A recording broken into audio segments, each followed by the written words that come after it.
welcome back. We're going to be doing another game review today. Today's review is sponsored by Funko Games.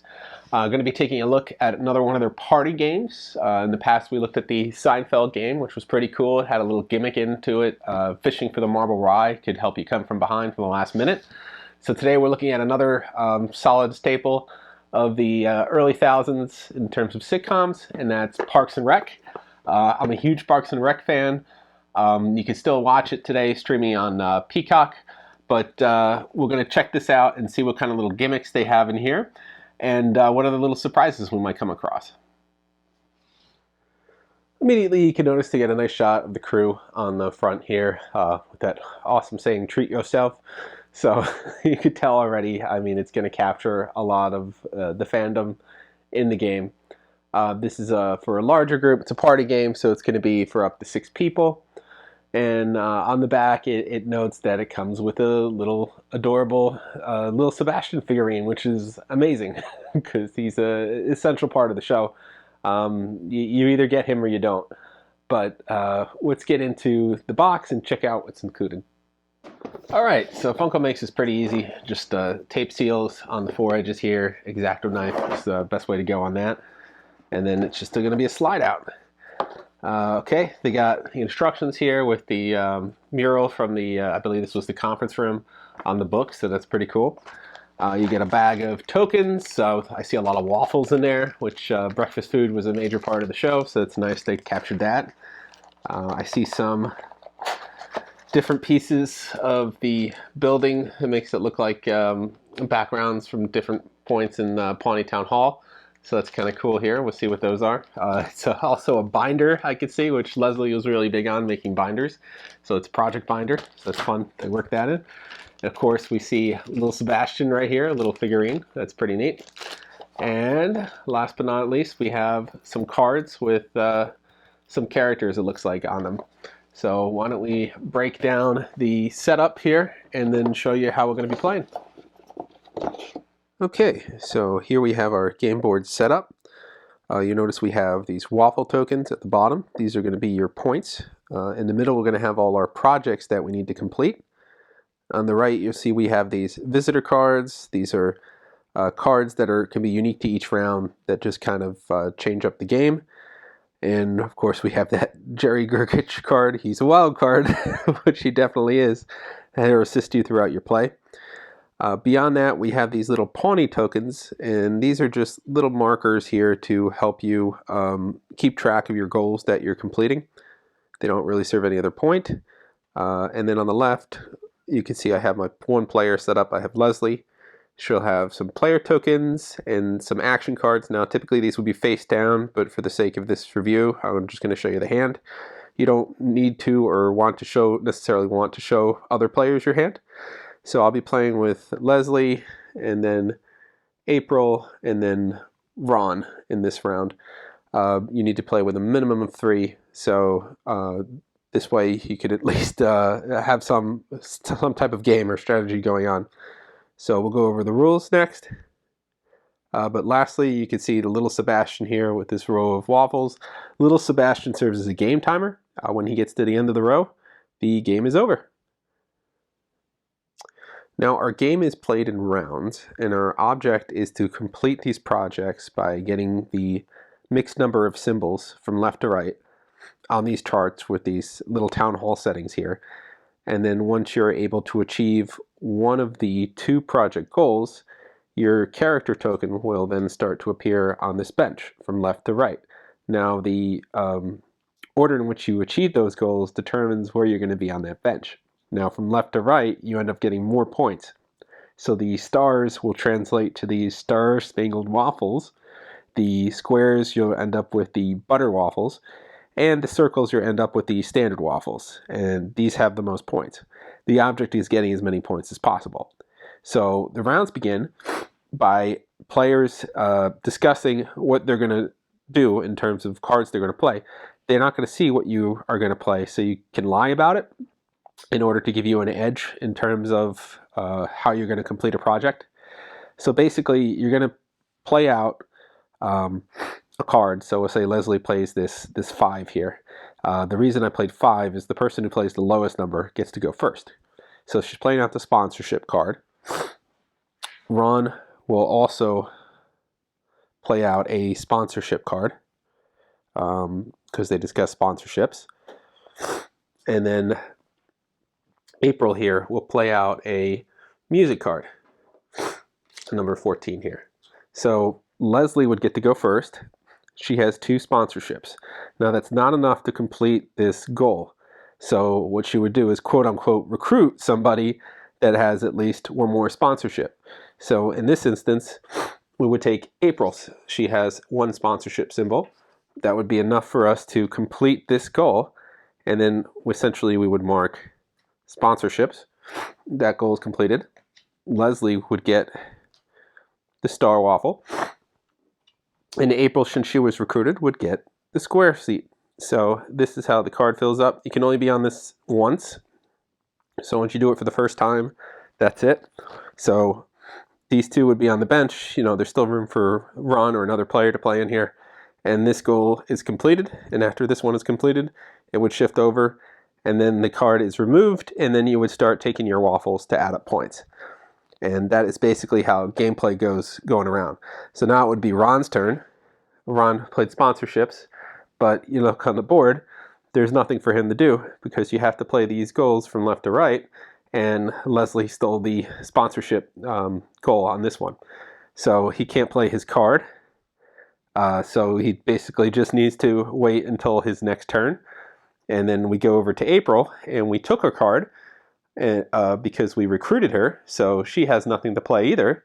So this whole round pretty much went to Leslie, and then that would be the end of it.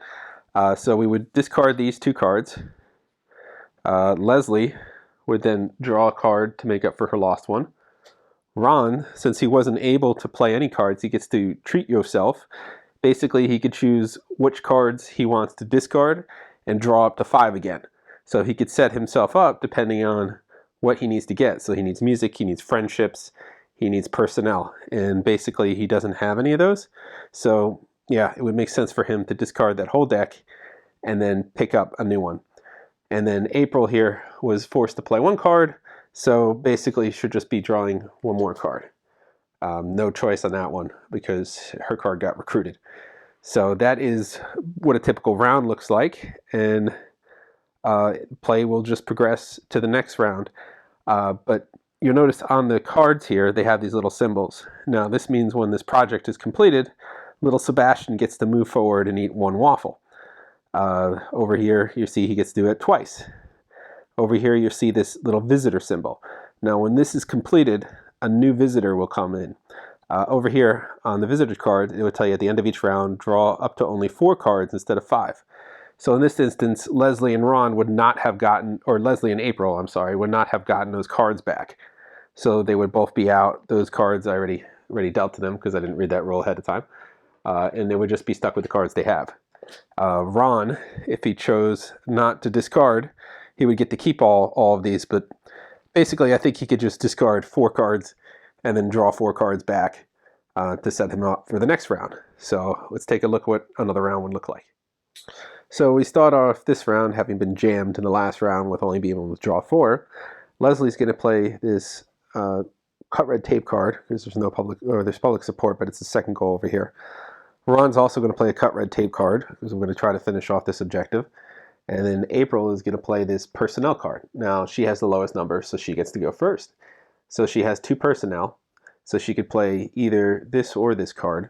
And she'll have to recruit somebody that has personnel, but no one else does, so she's kind of stuck on that turn.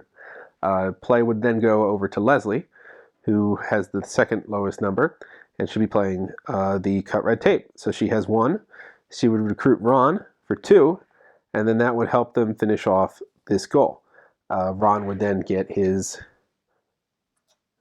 name on the project as well, since he helped complete. And then this goal would be removed at the end of the round.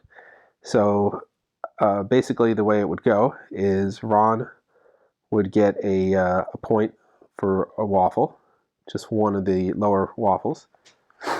April would get a butter waffle. And then Leslie would get the Star Spangled Waffle, which has the highest points. Now you don't know what they're going to be until you flip them over. So you kind of keep that a surprise. So Leslie has collected one waffle. We'll put it over here on her card. Now, the other thing you get is you can get an extra bonus based on what your character is, their unique attribute is. So Leslie has the public speaking, April has the personnel, and Ron has the food symbol here. So in this instance, none of those symbols appear, but say we completed this one, Leslie would get a bonus waffle for the public support. It's just as April would get a bonus waffle for the personnel. So that's basically how these are played. So now in setup for the next round, this comes off, the player tokens come off. We do our standard discarding of played cards. We draw back up to 4 because instead of 5 because we've been jammed. April didn't get to play anything, so she could do a treat yourself round and choose up to 4 cards again. But now this card is going to be removed from gameplay, and we'll draw a new project card. But also at the same time, we get a new visitor because there had a visitor symbol on it. So we get John Ralphio here.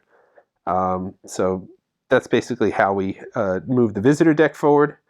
And since there was no Little Sebastian, this is another visitor one, he doesn't move on the waffle clock. So this could be a while before he eats all these waffles.